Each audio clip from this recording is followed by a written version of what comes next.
My cat is here to wish you a happy new year. Say happy new year then. Happy new year you too.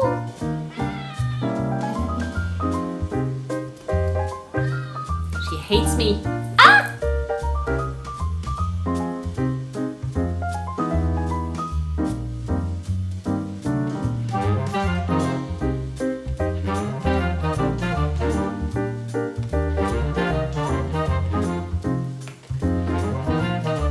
Ho, ho, ho, my little art nerds.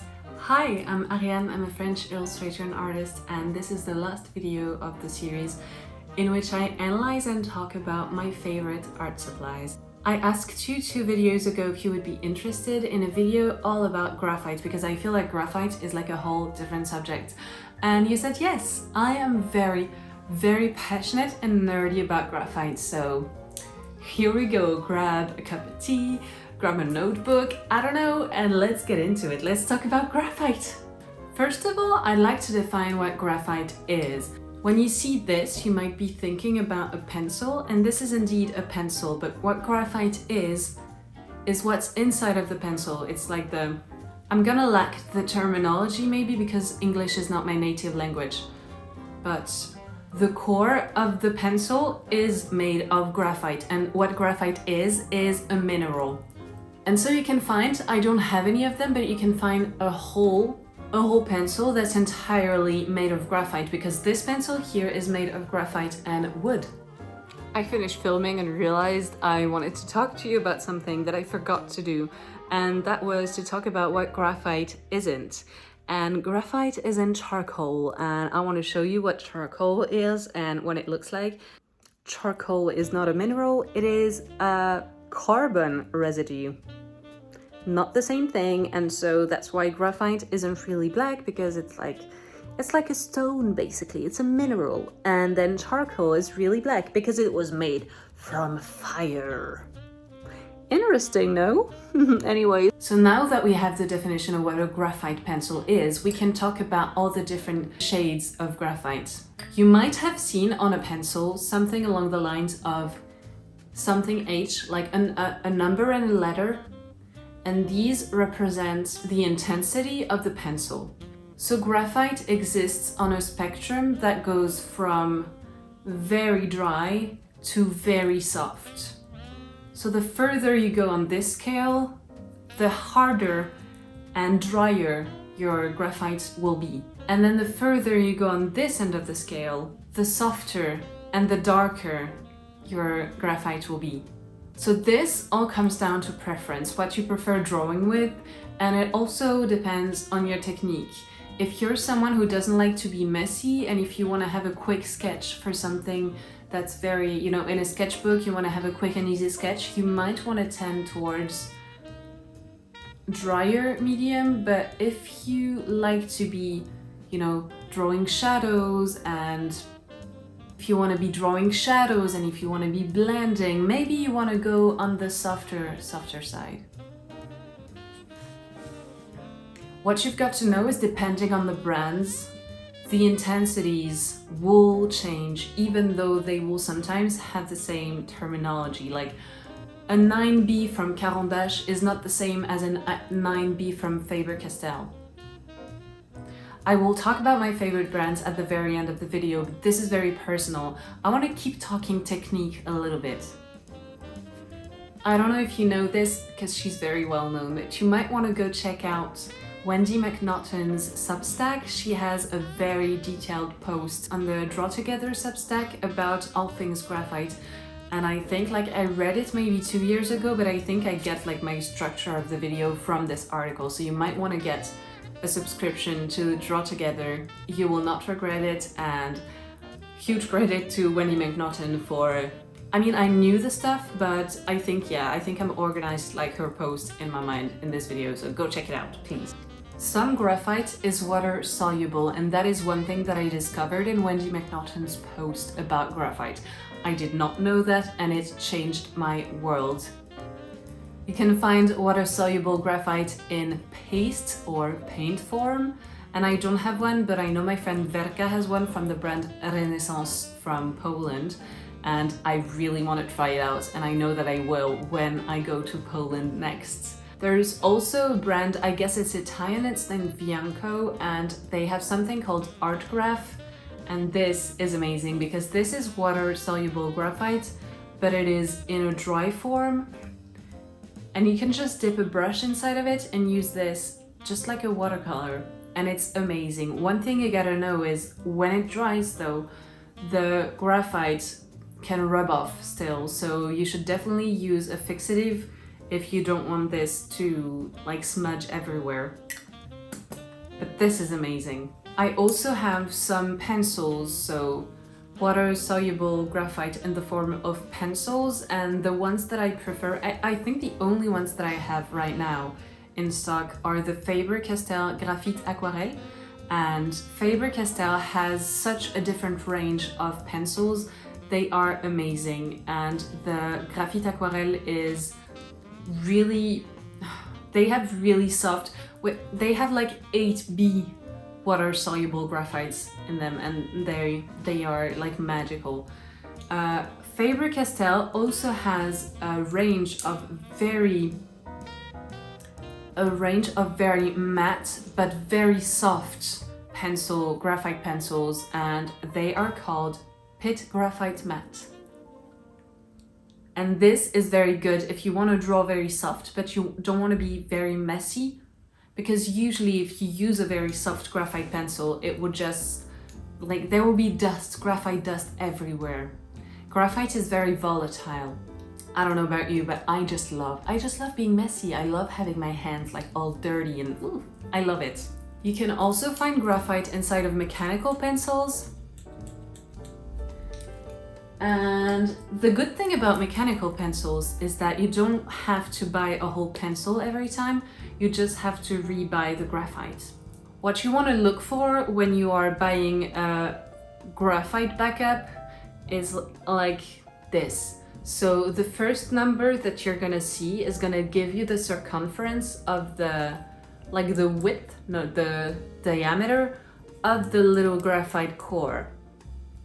And then the bottom number is gonna tell you how soft or dry it is. When blending graphite, you can use your finger if you don't mind being messy, but you can also use a blending tool like this one. Oh my god, it is so dirty. This is made of paper. I always saw these and wondered what they were. And this is a blending tool. It is so dirty that I can now draw with it, and it is very interesting. All the different textures that you can get with graphite are just freaking amazing. Such a graphite nerd. The way that you clean this tool, I think, is by using, what do you call them? The things that you do your nails with. I think if you rub it on this, it will make it cleaner. Pro tip, I have never done it, that's why it's so dirty. I have with me 3 different tools that you can use whenever you want to sharpen your graphite pencil. I have the one that you had when you were in primary school, probably, if you were like me, and this is very messy. You should definitely have some sort of, jar if you want to put your peels inside of it, but it's also very, satisfying to see the little peel that looks like a little skirt, a little undergarment when you sharpen your pencil with this. The second one that I have is probably the one that your grandpa uses. That's definitely what my grandpa uses whenever he's sharpening a knife, and it's just a scalpel. And this is a little bit dangerous. This is not PG, like PG? This is not for kids. I think the first time I really learned to do this was actually with my grandpa figure in my life, Verka. Verka, who really taught me how to do it properly. My grandpa used to teach me as well. And the last tool that I have is the Hovel, and it's definitely like the sharpening tool that your cool gay uncle probably has. Like, hi, I'm your cool gay uncle. And this is like a design piece. And when I purchased it, I thought I was going mad, because like, who puts 80 euros in a sharpening tool? I did, apparently, and this is not sponsored. I just really, really love. This is called a pencil plane, and this is an object of design. This is not just a sharpening a pencil sharpener. This is an object of design and the weight of it is really nice, and you can use it like you can hold. I made a mess. All the graphite pencil peels on the floor. You can use it like this, or you can put it like this and just gently put the pencil on top of it, and I mean, it's amazing. It's beautiful. I mean, I'm not telling you to buy it because this is not sponsored, but if they ever sponsor me, I will be shouting to you that you should buy it. The last thing that I want to tell you is that you can erase graphite, but the drier the graphite is, the easier it will be to actually erase. And I have two types of erasers to show to you. The first one is the typical, like, this one is a Staedtler, but I used to have a Maped in France, like that is the Maped eraser is the thing that I had when I was in primary school. This is like typical. The thing with this kind of eraser is that the more you erase with it, the smaller it becomes, and it peels off and it becomes very small, and whenever you use it, it will peel off and there will be like little peels, little skins of eraser on your desk. And if you wanna, you can blow on them, but if you accidentally put your hands on top of it, you might just ruin your whole drawing. And the other kind of eraser that I have is, what's it called? In French we call it mie de pain, which means bread dough, how do you call it? Kneadable art eraser. That's okay, kneadable. So like kneading, like bread dough. And the way you use it is you take a little bit like this, and then you rub it on top of the graphite and it will gather the graphite, but it will not crumble at all. And that is very, very satisfying to watch. The only thing is, once you've used it a lot, it becomes so crumped up with all of the graphite dust that you might just make your drawing even dirtier if you put the eraser on top of your paper. So now that I've finished like the technical part of the video, I can tell you all about my favorite things about graphite. I have two caran d'ache that are water-soluble graphite, but with a little bit of tint in them, and they are amazing. And I forgot to shoot B-roll for them, but I should. Definitely love them. The fact that they have a little bit of a tint doesn't show when you use them dry on paper, but whenever you put water on them, it's just like this one is a little bit redder and this one is a little bit more green, and it just gives an interesting effect whenever you're sketching with these. But as much as I love caran d'ache, I have to say that as for like the one brand that I really, really love, and maybe I love it more because it's more accessible here in France, but it's Faber-Castell. Faber-Castell, the way that they do graphite is amazing. They have such a different range of graphite tools that are so easy to afford, like so affordable for how good the quality is. Like the pencils are top quality, and I think all of them like range from 1 to 2 euros at most. They are very, very affordable, and I love them. One thing that I have to say for graphite also is that sometimes the cheaper the tool, the more fun it is. Like, especially with this, like I bought this graphite mechanical pencil, and I think the brand is Holbein. Oh, it's a Mitsubishi. So Japanese brand, very expensive mechanical pencil, and I bought it because it was a very thin and they had a range of all different types of cores that you could put inside of them, and it keeps breaking because it's very dry, but also because it's very small, very thin, and I just don't enjoy using this at the moment. I know this could change also, like my tastes in graphite have changed so much, as also my style and my technique has evolved. I will use different graphites to do different stuff. I love to use a very cheap HB pencil just to sketch. Whenever, you know, no pressure, if I want to sketch, I will not lean towards a very soft, very dark, very creamy pencil anymore. Now I like to sketch very easy, very dry, something that can easily be erased, something that can easily be put down on paper. And sometimes I will just use this very, very cheap mechanical pencil that is all broken from Cultura. I bought it at Cultura and it's very cheap. And I just love the way that the graphite like glides on the paper. It's just, I think it's an HB or 2B, I don't remember, but very nice, very good, very cheap. But I had this obsession at some point with very creamy and dark and, you know, thick graphite pencils, and I wanted to go like, yeah, so I bought I bought a lot of them. Like I have 14B, 9B, 10B. I wanted to compare, and honestly, oh meow meow, sorry.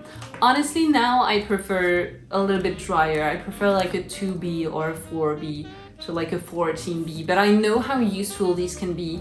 Like I have a friend at work who does really photo-resemblant, is that a word? Like exact drawings, and she wants to get all the shading and, you know, all the blending right, just right. And she loves these because they are very useful whenever she wants to darken a dark and then blend it in, etc. Very useful. But at the moment, blending techniques are not like my go-to. I sketch just to sketch, to put down ideas on paper, and then I will paint. And so that's why I prefer to have a drier medium now. I also bought this Prismacolor Jet Black Extra Smooth Ebony. And I haven't been drawing much with it, but I love Prismacolor pencils, like colored pencils, to draw. So I was thinking maybe this is good, and it was very, very cheap. I don't know, you tell me, how do you like to use graphite? Did you know what graphite was? Do you like to draw? What is your plan for the new year? Next week, I really want to tell you all about my New Year's resolutions and my plans for the new year 2026. I am bubbling, I am boiling. I really could not be more excited for the coming year, and I'm so grateful for all the people who came here and continued watching my channel in 2025. My channel didn't grow much in 2025, but I kept at it. I was consistent enough so that people stayed, and I have seen so many of you come back again and again and again and leave me so kind comments that are so kind, and I feel very, very lucky. I feel passionate about making videos. Like, look at me, I'm even making videos about like informing people. Am I a teacher? Am I becoming a teacher? The one and only thing that I really did not want to become? I don't know, but I hope that in 2026 I will continue making fun videos that you will enjoy watching, and I'm very grateful for your presence here. And if you aren't already, please subscribe and like and leave a comment so that my channel gets the recognition it deserves. Thank you for being here. I love you so much. Happy New Year. Ta-ta. Pip pip. Oh Danny boy, the pipes are calling. From glen to glen and down the mountainside. The summer's gone. Where is it?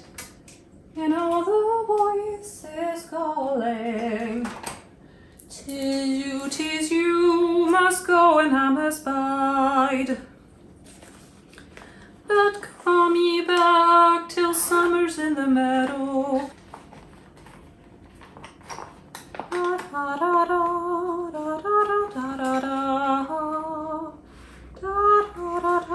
Okay, found them.